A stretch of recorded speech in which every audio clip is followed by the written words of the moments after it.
ধীরে ধীরে পরিষ্কার হয়ে যাচ্ছে সঞ্জয় রেপ করেনি বা সঞ্জয় মার্ডার করেনি। সঞ্জয়কে দিয়ে রেপ করানো হয়েছে, মার্ডার অন্য কেউ করেছে। সিবিআইয়ের সিনিয়র এক বড় অফিসার এই তিলোত্তমার ঘটনাটাকে তদন্ত করছে এবং থ্রি জি যে ওদের ইনভেস্টিগেশন চলছিল সেই রিপোর্ট খুব শিগগিরই আসতে চলেছে এবং সেখানে সব প্রমাণ হবে যে সত্যিকারের খুন মার্ডারটা কোথায় হয়েছে এবং রেপ সত্যিকারে আদৌ করা হয়েছে কি, রেপের মানে ওই স্যাম্পল যেগুলো বলে ওগুলো ওখানটায় মানে এমনি ফেলা হয়েছে বা রেপ দেখানোর জন্যে এগুলো করা হয়েছে কিনা, বা তিলোত্তমা মারা যাওয়ার পর ওর ওপরে এইসবগুলো হয়েছে কিনা খুব শিগগিরই তোমাদের কাছে চলে আসতে চলেছে। কারণ সিবিআই যেভাবে তদন্ত করছে তাকে অন্ধকারের মধ্যে ওরা সেই আতস কাজ দিয়ে দিয়ে খুঁজে খুঁজে এক একটা ইয়েকে কী বলে ওইগুলোকে সুরাগ আমরা যেগুলো হিন্দিতে বলে ফেলি তো মাঝে মাঝে, যে সুরাগ বা নমুনা, যেটাই হোক তোমরা একটু প্লিজ বুঝে নাও, সেগুলো সংগ্রহ করছে। হ্যাঁ, নমুনা সমস্ত যে যে নমুনাগুলো নষ্ট করেছে, যেগুলো অ্যাকচুয়ালি টালা থানা থেকে সেই রাতে প্রত্যেকটা ইনভেস্টিগেশন করে সমস্ত নমুনা যেগুলো সংগ্রহ করে রাখা উচিত ছিল সেই সমস্ত তো নষ্ট করেছে, উইথ পোস্টমর্টমের রিপোর্টের ভেতরেও গড়বড়ি করেছে। পোস্টমর্টমের রিপোর্ট যে করেছে অপূর্ব বিশ্বাস, সে কন্টিনিউ পোস্টমর্টম করার আগে 1 ঘন্টা আগেও সন্দীপ ঘোষের সাথে বসে বৈঠক করেছে, বা পোস্টমর্টম করে আসার পরেও 1 থেকে 1.5 ঘন্টা সন্দীপ ঘোষের পাশে বসে বৈঠক করেছে। তারপর রিপোর্ট বেরোনোর পরেও সন্দীপ ঘোষের সাথে বৈঠক করেছে এবং এদেরই হুটোপাটা ছিল যে কোনো প্রকারে তাড়াহুড়ো করে তিলোত্তমার দেহটাকে পুড়িয়ে দেওয়া, কারণ যাতে ওর ভেতরে আর কোনো রকমের মানে যেগুলো বলে ইনভেস্টিগেশন করে কোনো রকমের যেন কোনো প্রমাণ না পায়, প্রমাণ লোপাট। ইয়েস, এতক্ষণ পরে মনে পড়লো প্রমাণ। প্রত্যেকটা প্রমাণ তো সমস্ত নষ্ট করে দিয়েছে, সেটা তোমরা জানো, আমরা জানি। এখন বর্তমানে মানে তিলোত্তমার সম্বন্ধে অনেকটা জ্ঞান প্রায় বেশিরভাগ ভিউয়ার্স বা বেশিরভাগ মানুষের, সাধারণ জনগণের এখন মানে নলেজ আছে বা সব জানে। কারণ যেভাবে মানুষ এখনও রাস্তায় নামছে, যেভাবে মানুষ তার রাতের ঘুম কামাই করে তিলোত্তমার বিচারের জন্য এখনও লড়ে চলেছে, হ্যাটসঅপ, প্রত্যেককে হ্যাটসঅপ। যে মানুষ এখনও জেগে আছে, মানুষ এখনও ঘুমিয়ে পড়েনি, মানুষ এখনও লড়াইয়ের ময়দানে নেমে আছে, তারা লড়াই করে চলেছে কারণ তারা বিচার চাইছে। কারণ আমাদের আন্ধেরি গলির মধ্যে আমরা পড়ে আছি, আমাদের স্বাস্থ্য ব্যবস্থা, আমাদের শিক্ষা ব্যবস্থা একদম জঘন্য পর্যায়ে রয়েছে। সেই কারণে আমাদের প্রত্যেকটা মা বোনেরা এখনও রাস্তায় কন্টিনিউ লড়ছে, তাদের লড়াই একটাই, তিলোত্তমার বিচার চাই। সেখান থেকে সিবিআইও যেভাবে তদন্ত করছে একেবারে অন্ধকারের মধ্যে তাদের হাতে কোনো রকমের প্রমাণ কিচ্ছু দেওয়া হয়নি।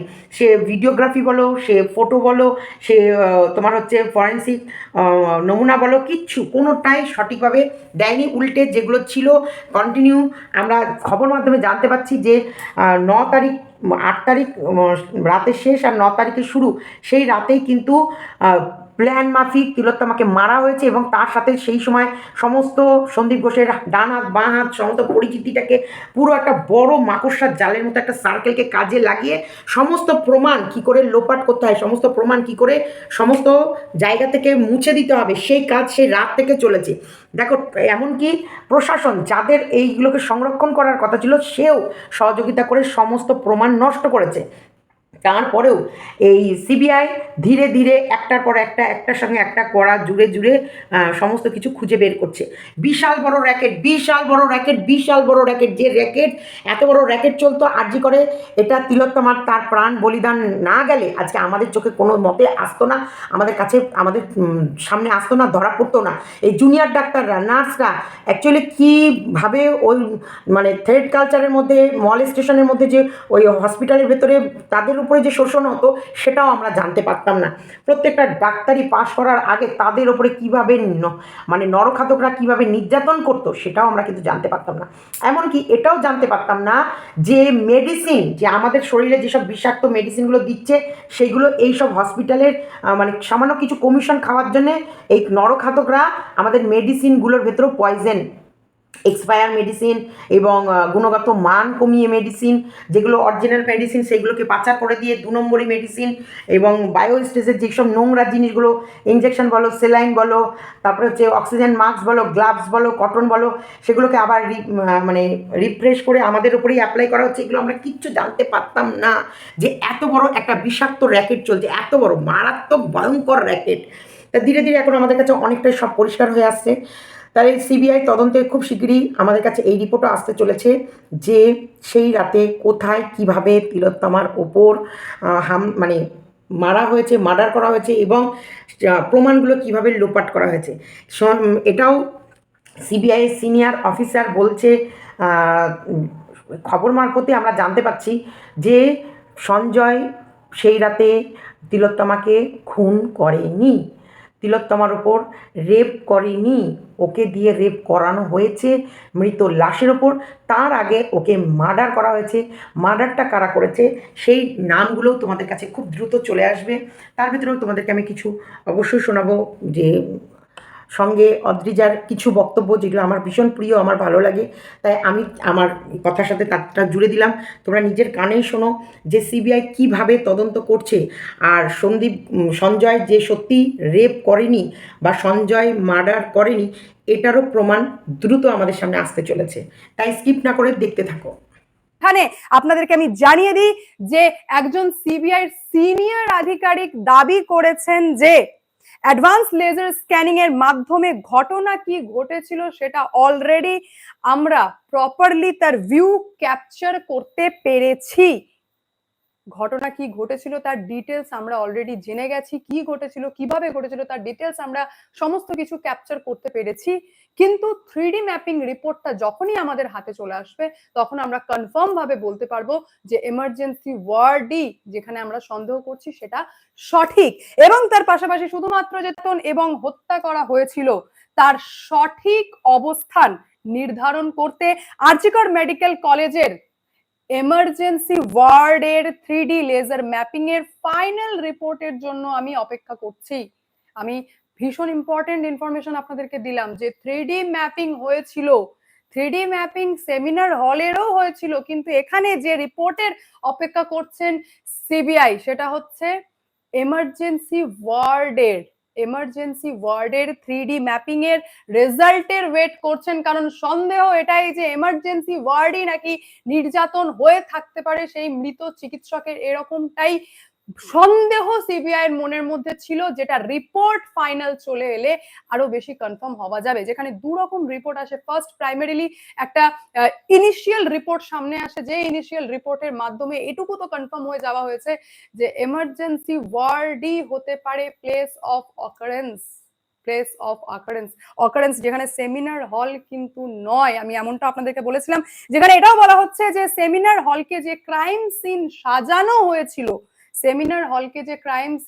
হয়েছিল, সেটা আমরা অলরেডি 3D ম্যাপিং করতে গিয়ে তার প্রমাণ